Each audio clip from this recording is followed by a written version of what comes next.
नमस्कार, मैं हूं मुकेश पचौरी और आप सुन रहे हैं अच्छी खबर.com पर किस्सों कहानियों के खजाने में से चुनिंदा कहानी। आज की कहानी का शीर्षक है फूटा घड़ा। एक गांव में एक किसान रहता था। वो रोज सुबह सुबह उठकर दूर झरने से साफ पानी लेने जाया करता था। इस काम के लिए वो अपने साथ 2 बड़े घड़े ले जाता था, जिन्हें वो डंडे में बांधकर अपने कंधे पर दोनों तरफ लटका लेता। उनमें से एक घड़ा कहीं से थोड़ा सा फूटा हुआ था और दूसरा एकदम सही। इसी वजह से रोज घर पहुंचते पहुंचते किसान के पास 1.5 घड़ा ही पानी बच पाता था। और ऐसा होना नई बात नहीं थी, इसको 2 साल बीत चुके थे। सही घड़े को इस बात का बहुत घमंड था। उसे लगता था कि वो पूरा का पूरा पानी घर पहुंचाता है और उसके अंदर कोई भी कमी नहीं है। वहीं दूसरी तरफ फूटा हुआ घड़ा इस बात से बहुत शर्मिंदा रहता था कि वो आधा पानी ही घर पहुंचा पाता है और किसान की मेहनत बेकार चली जाती है। वो बहुत परेशान रहता। एक दिन की बात है, वो बहुत दुखी और उदास हो गया।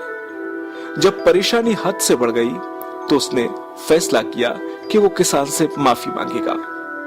किसान से बोला, मैं खुद पर बहुत शर्मिंदा हूं और आपसे क्षमा मांगना चाहता हूं। किसान ने पूछा, भाई क्यों? तुम किस बात पर शर्मिंदा हो? फूटे घड़े ने दुखी होते हुए कहा, शायद आप नहीं जानते, मैं एक जगह से फूटा हुआ हूं और पिछले 2 सालों से मुझे जितना पानी घर पहुंचाना चाहिए था, बस उसका आधा ही पहुंचा पाया हूं। मेरे अंदर बहुत बड़ी कमी है और इस वजह से आपकी मेहनत बर्बाद होती रही है। किसान को बड़े घड़े की बात सुनकर बहुत दुख हुआ और बोला, इतना परेशान होना भी ठीक नहीं है। चलो तुम्हारी उदासी दूर करते हैं। एक काम करना, कल जब तुम रास्ते से लौटो तो अपने टपकते पानी पर दुख करने की बजाय उस रास्ते में खिले हुए फूलों को देखना। कितने खुशबूदार, कितने खूबसूरत, कितने प्यारे, और साथ ही पास में छोटे छोटे पौधे। घड़े ने किसान की बात मानने का फैसला किया और रास्ते भर सुंदर फूलों को देखता हुआ आया। ऐसा करने से उसकी उदासी थोड़ा कम हुई, पर घर पहुंचते पहुंचते फिर उसके अंदर से आधा पानी गिर चुका था। वो मायूस हो गया और किसान से क्षमा मांगने लगा।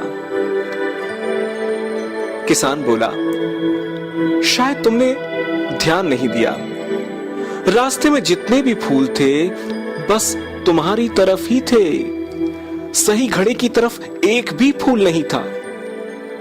जानते हो ऐसा क्यों?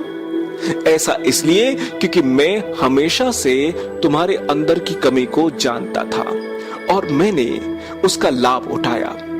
मैंने तुम्हारी तरफ वाले रास्ते पर रंग बिरंगे फूलों के बीज बो दिए थे। तुम थोड़ा थोड़ा करके उन्हें सींचते रहे और पूरे रास्ते को इतना खूबसूरत बना दिया। आज तुम्हारी ही वजह से मैं इन फूलों को भगवान को अर्पित कर पाता हूं और अपना घर सुंदर बना पाता हूं। तुम ही सोचो, अगर तुम जैसे हो वैसे नहीं होते तो भला क्या ये मैं सब कर पाता या सोच पाता? दोस्तों, हम सभी के अंदर कोई ना कोई कमी होती है, पर यही वो कमियां हैं जो हमें अनोखा बनाती हैं और एक मायने में इंसान बनाती हैं।